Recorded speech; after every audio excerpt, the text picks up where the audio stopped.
the dawn of great civilizations, when oracles still whispered secrets to kings, and shamans were the true librarians of the cosmos. The relationship between humans and plants was sacred, not as a passing trend, nor as escapism disguised as medicine, but as a deep alchemy between body, spirit, and nature. In this ancestral context, cannabis was not just a plant, it was a portal. But a portal doesn't only lead to light, it can also open paths to the shadowy alleys of the soul. At the heart of this video lies a question that is rarely taken seriously. What are the spiritual consequences of smoking marijuana? We're not talking about a government's opinion, official science, or pop culture which idolizes it as a rebellious totem. We'll search for answers in ancient traditions, in the subtext of sacred writings, in the words of mystics who dared to go beyond the smoke. Get ready for a journey that spans continents and eras, citing everything from the Atharva of ancient India to Alexandrian Hermeticism, touching on Rastafarian rituals and the prophetic visions of Ethiopian saints. Not to judge, but to reveal the plant as a portal, cannabis and the sacred tradition. Cannabis, this plant now trivialized, criminalized, and romanticized alike, was in many traditions a sacred key. And keys, as we know, are not meant to be worshipped. They are meant to open doors. But which doors? In ancient India, the Atharva called it one of the 5 sacred plants of the earth, described as a gift from the gods, bearer of Amrita, the nectar of immortality. Its direct association with Shiva, the destroyer and regenerator, is no coincidence. Shiva is the master of cosmic dance, the one who dissolves illusion. His devotees, the sadhus, smoked it in clay chillums during long meditations, but always as part of a ritual, fasting, chanting, isolation. They weren't seeking a high, they were seeking ego death, the end of identification with the body. Cannabis wasn't an escape, it was a confrontation. In the East, Taoist masters saw the plant as an ally of longevity and spiritual vision. Records from the alchemist Jung in the Bao Putzi describe combinations with ginseng and other herbs that provoked lucid dreams and expanded consciousness. In Taoism, every substance has qi, vital energy. Cannabis, when harmonized with the body, could refine that flow. But when used by an imbalanced body, it aggravated inner chaos. It amplifies, and like any amplifier, it's dangerous if the instrument isn't tuned. In the Arab-Muslim world, certain branches of medieval Sufism also used the plant, especially hashish, in their rituals. For the Sufis, the supreme goal was fana, ego dissolution, the annihilation of the self in the presence of the divine. Many accounts speak of mystical ecstasies, of visions of the beloved divine. But even among Sufi masters, there was controversy. The great poet and mystic Rumi warned, "Why seek God in drunkenness if he already dances sober within you?" The plant was used with moderation and reverence. When it ceased to be a bridge and became a crutch, it was abandoned. Among the mystical Jews of Kabbalah, there is no direct mention of cannabis, perhaps due to cultural context, perhaps out of caution. But a recurring wisdom echoes. The Zohar warns that those who force the gates of light without preparation will be swallowed by their own ignorance. In modern terms, without spiritual preparation, any sacred substance becomes a trap of the ego. In Gnostic and Essene Christian traditions, archaeological studies such as those by Raphael Mechoulam and Sula Bennett suggest the use of cannabinoid resins and herbs in anointing oils and temple incense. Some scholars claim that cannabism, mentioned in the Old Testament, was in fact cannabis. But again, it wasn't recreational, it was ritual. It was liturgy. It was a gateway to prophetic states. Used without sacredness, the plant was considered profane. In Africa and the Americas, indigenous shamanic traditions, both from the Congo and the Amazon, hold deep reverence for power plants. Cannabis, when present, is treated with the same respect as ayahuasca, mapacho tobacco, or peyote. It is not the plant that heals. It's the spirit of the plant. And that spirit does not manifest without respect.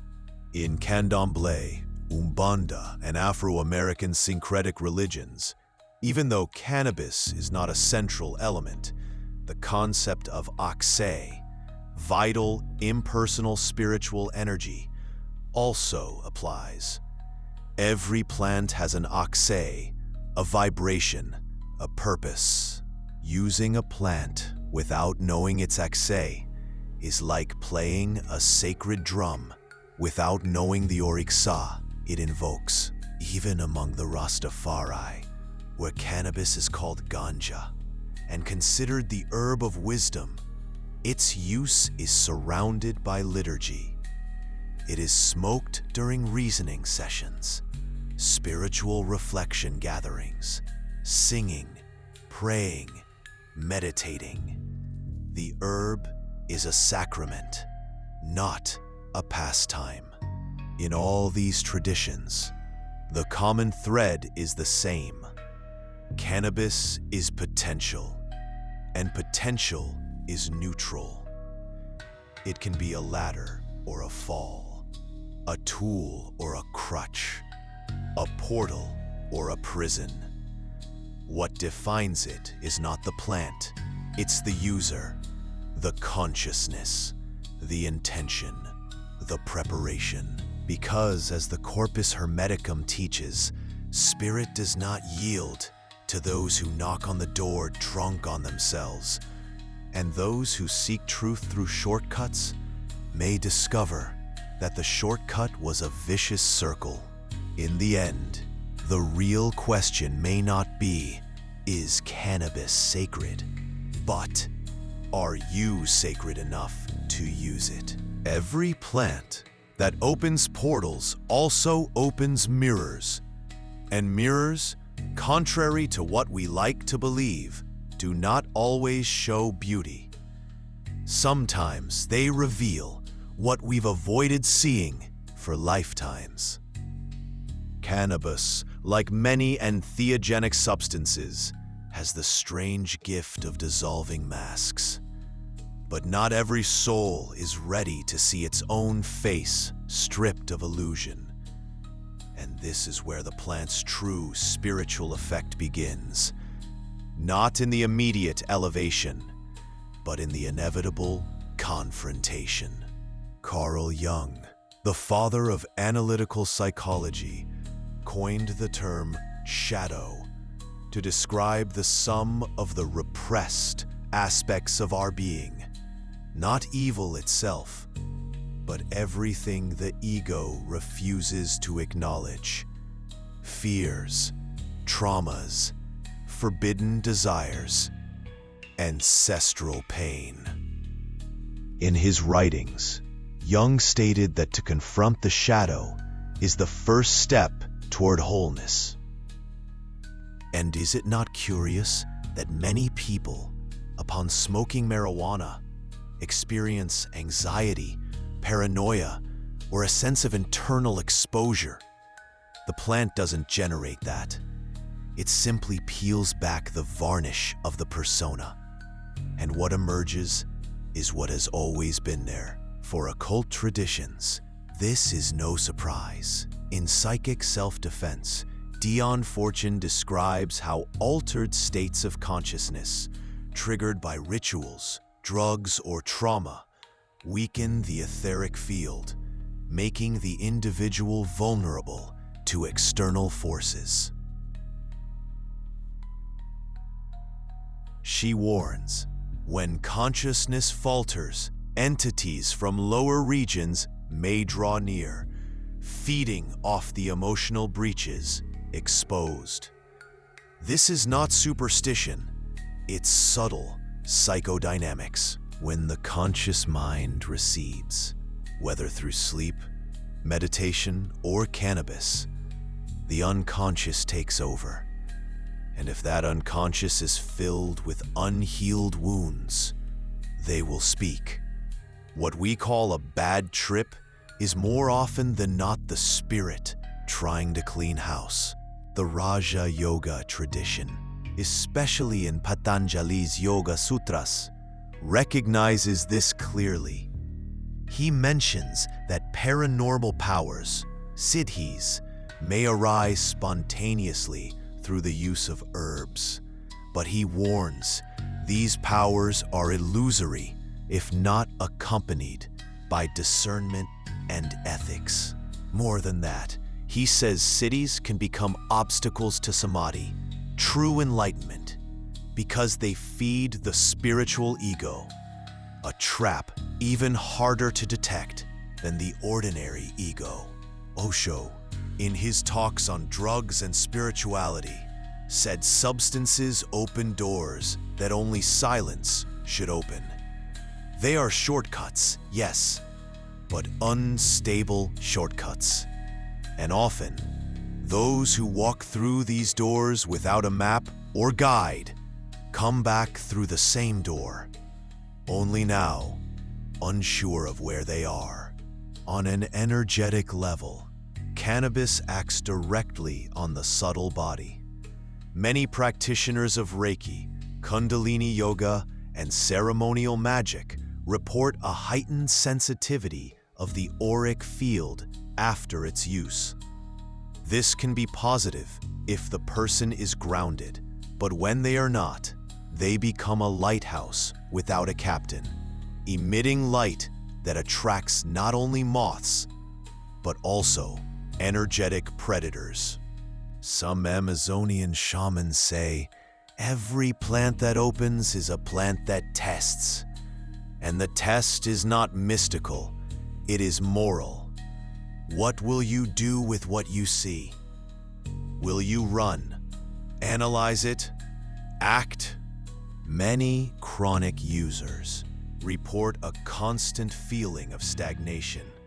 The body relaxes, but the soul stalls. Creativity seems to flow, but rarely materializes. Spirituality feels deep, but produces no real transformation. This is what Kabbalists call klipat, shells of energy, layers formed by unintegrated perceptions, poorly digested mystical experiences that accumulate like dust in the spiritual field. They create the illusion of growth without actual growth, and the greatest danger lies here, mistaking feeling a lot for evolving. Because not all expansion is elevation. Expansion without direction is swelling. And swelling, sooner or later, bursts. At this point, cannabis, when used unconsciously or abusively, transforms from sacred plant into the plant of stagnation. Not by its nature, but by the disconnected use. It doesn't generate spiritual passivity, but it can be the perfect frame for those who already carry it within. Some try to argue, if I feel peace, it's working. But peace generated by an external agent is like calm in a locked room, beautiful but artificial. True peace is born even in the midst of chaos, because it is rooted in the core of being. If cannabis gives you peace, ask yourself, is it teaching you to generate that peace yourself? Or is it renting you a temporary illusion? A true encounter with the divine almost always begins with the encounter with the shadow. And that meeting is not pretty. No rainbows, no sepia filters. There are tears, shame, anger, confusion. But if you stay there, breathing, attentive, something happens. Not a hallucinogenic revelation, but a quiet integration, acceptance of what is, and from there, the birth of what may come to be. Cannabis, in this context, is like a mirror of water. It can show you the sky, but if you dive in hastily, you'll see only mud. The bond with the collective, culture, religion, and the plant. The human spirit does not walk alone. The inner journey, as solitary as it may seem, is always an echo of the collective web to which we belong. No spiritual practice, no power plant, no enlightenment is purely individual. Everything that touches us reverberates through culture, and everything culture accepts or rejects shapes how we touch ourselves. Cannabis is a perfect example of this, a plant with mystical roots now transformed into a global commodity, a pop icon, a topic of political debate, and a symbolic currency of youthful rebellion. But long before legalization or repression, it was already part of the sacred, and in certain places, it still is. In the Rastafarian tradition, for example, ganja is not an addiction, it is a vow, a pact with the divine. Born in 1930s Jamaica, the Rastafari movement emerged as resistance against colonialism and oppression, but also as a spiritual renaissance rooted in African traditions, the Bible, and a distinct worldview. For the Rastas, the herb is the healing of the nations, as said in the Book of Revelation. Smoking it is a sacrament, a way to draw closer to Jah, the name they give to the living and present God. There is no banality in the act. There is reverence. The reasoning sessions where the herb is smoked collectively, while engaging in philosophical reflection, are liturgical practices. Silence, listening, words, and smoke walk together. There, the collective is the cathedral, and the plant the incense of the spirit. But it's not just the Rastas. On the African continent, especially within Bantu traditions, there are records of ritual cannabis use in celebrations, funerals, and rites of passage. It was not used to forget pain, but to pass through it. It was presence, not escape. It was an invocation of the ancestors, not alienation. In pre-Columbian America, although cannabis itself was not native, the use of psychoactive plants in collective rituals was widespread. The concept remains the same: substances that open portals, yes, but only when supported by cosmology, myths, rituals, priests, by a symbolic collective structure. Outside of that structure, the plant is desacralized. It becomes mere stimulation. And that is exactly what modernity did. It yanked the plant out of the temple and threw it onto the shelf of cultural supermarkets. It turned it into a meme, a product, an aesthetic. What was once a sacrament became marketing. What was once a vehicle became a brand. The psychedelic culture of the 1960s tried to reclaim that ritual value, but it did so without roots, without lineage, without initiation. People listened to Alan Watts and Timothy Leary while mixing cannabis with acid and politics. It was a real search for transcendence, yes, but a fragmented one. Huxley had already warned, in The Doors of Perception, the visionary experience may reveal, but it does not teach. It shows, but it does not structure. And the danger lies in mistaking the glimpse for permanence. Western culture, in discrediting tradition, created a dangerous void, that of spirituality without ritual, of experience without ethics, of ecstasy without integration, of insight without action. Cannabis, in this context, became a symbol of counterculture, of rebellion, of freedom, but almost never of spiritual responsibility. This is why in traditions where it is sacred, its use is collective. The group functions as container, as compass, as witness. In many Afro-Amerindian rituals, for example, no one uses the plant alone. There are chants, instruments, cycles, cleansing. There is a limit. The collective sustains the sacred. The individual dissolves to be reborn. And here, we return to the core of the matter. Cannabis has a cultural soul. It carries all the narratives in which it has been wrapped. When used in the temple, it acts as sacrament. When smoked alone in the dark room of anxious solitude, it tends to amplify disconnection. It is as malleable as water, but it takes the shape of the vessel it's placed in. And the vessel of modern culture is shallow, rushed, cynical.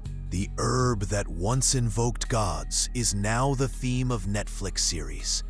The hemp of knowledge has become a marketing pamphlet, a stand-up joke, a designer rebellion. But there is resistance in indigenous communities that refuse the spiritual extractivism of white culture, in young seekers who are reclaiming ritual, fasting, and song, in silent masters who, even amidst urban noise, teach how to smoke in prayer. The plant remains the same. What changes is the context. What changes is the intention. What changes is the symbolic field that sustains the experience. And maybe, deep down, that's its greatest lesson. Spirituality is not an individual sensation, but a collective frequency. It's not what you feel, but what you generate. It's not what you see under the plant's effect, but what you become after it fades. As an old African proverb says, if you want to go fast, go alone. But if you want to go far, go in a circle. Bring the drum, bring the fire, bring the plant. Discernment, intention, and the spiritual path. True spirituality is not measured by the altered states you experience, but by the elevated states you sustain. The path is not revealed by the lights you see, but by what you do with the shadow those lights cast. Between the light and the fog, there's a thin line, and its name is discernment. Cannabis, like all power plants, carries no promises. It carries possibilities. Possibilities that can illuminate or confuse, inspire or numb. And here that the spiritual seeker reaches a crossroads. Do they seek to expand consciousness or escape it? Osho, so often misunderstood as a hedonist, said something profoundly subtle. Anything can become a meditation if you are present, and anything can become a drug if you are absent. The issue is not the plant, it is the awareness that accompanies it. And when presence is absent, the path turns into a carousel. This is why the ancients always accompanied sacred plants with rituals, fasting, chanting, silence, preparation, guidance, not out of superstition, but out of energetic hygiene. They knew what we have forgotten. A portal is not a place for sightseeing. It is a place of passage. And not every soul is ready for what lies on the other side. Discernment, called krisis in Greek philosophy, viveka in Vedanta, is the invisible blade that separates what is real from what is merely sensation. It is the eye of the middle, the third eye, not as a power, but as a compass. And in the spiritual use of cannabis, without that compass, what feels like enlightenment might just be hypersensitivity. What feels like vision might be a mental echo. What feels like intuition might be disguised desire. There is a kind of intoxication that feels like clarity. It comes with brilliant insights, synesthesia, synchronicities. But if these insights do not change your relationship with others, with the world, with your own shadow, then they're just spiritual fireworks, beautiful but aimless. The true path is more arid. It demands consistency. It demands presence without spectacle. It demands silence without inner noise. And that is why cannabis, used outside of a structured path, can create an addiction far subtler than the chemical one. The addiction to the feeling of spirituality without the practice of spirituality. It's easy to appear deep under the plant's effect. Harder is being deep in traffic, in the bank line, in a conflict with someone who hurts you. Enlightenment is not measured by what you see with your eyes closed. It's measured by what you do with your eyes open, feet dirty from the ground.